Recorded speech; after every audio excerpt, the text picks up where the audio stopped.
Magandang araw sa inyo lahat mga katats. So dito po tayo ngayon sa Germany. At dito maraming mga kalapati at maamo pong mga kalapati ito mga katats.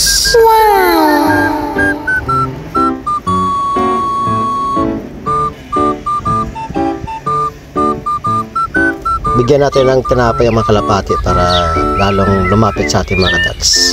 Tingnan yung mga kalapati, ang lulusog nila at saka ang gaganda ng mga katawan nila.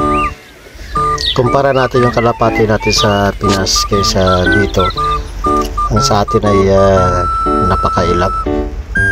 Compare dito, napakaamo. Sa atin malamang sa Pinas na pulutan na itong mga kalapati.